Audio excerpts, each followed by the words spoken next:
When certain politicians and the media use the term muscular liberalism, that's just another word for racism and Islamophobia. This stance on Islam has led them into primary schools to ascertain why young girls wear the hijab, as it could be interpreted as a sexualization of these young girls. I say shame on Ofsted for victimizing young girls,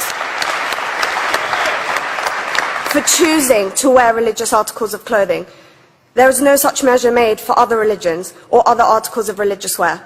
This stance has other ramifications. It signals to the British public and emboldens groups such as EDL, BNP and other fascist and racist groups that women are oppressed by Islam, are made insubordinate to the men that supposedly forced them to wear it, and that it is the job of the British state to liberate us. We reject this imperialistic saviour thinking.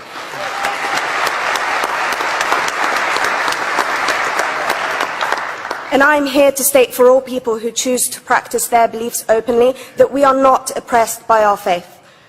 Islam is not one homogeneous block. There are Muslim women who do not wear the hijab, and that is their interpretation of their faith. The Quran beautifully states, La ikraha fid din, which translates to, there is no compulsion in religion. My faith has given me the right to choose 1,400 years before the Universal Declaration of Human Rights told me I could. A fun fact for you, conference. My dad didn't want me to wear the hijab. I chose to. Those of faith, thank you.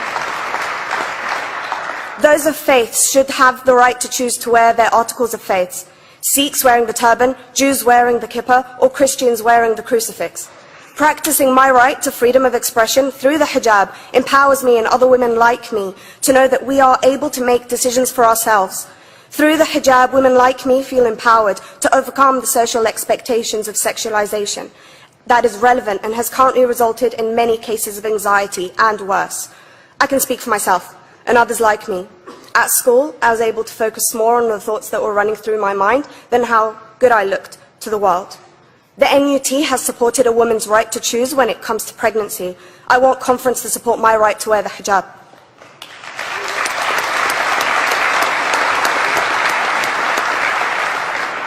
How I choose to practice my faith is clearly displayed for all to see. This makes me the target of hate crime. The level of racist attacks on Muslim women is disproportionate to any other oppressed group in British society because we are an easy target. This decision by Ofsted has ramifications beyond the school gates and must be seen in the context of increased attacks on the Muslim community and perpetuates the outdated notion that Muslim women are victims. I was on a trip last year to Hampton Court with my Year 7s, where a man felt comfortable to call me a terrorist.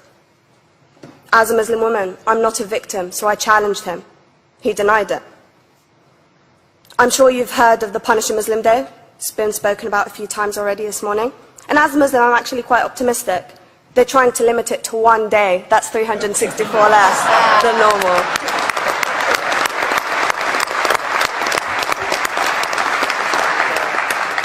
But let's be clear, conference.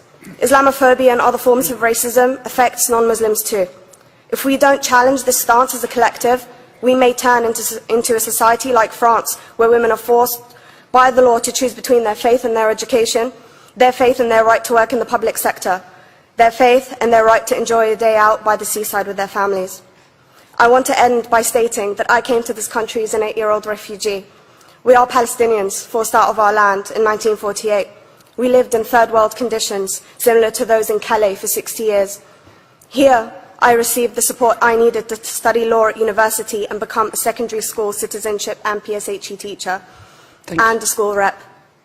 An injury to one is an injury to all, and I want to thank the Union for its stance on all oppressed groups, in particular mine, Palestine. Thank you, Latifah.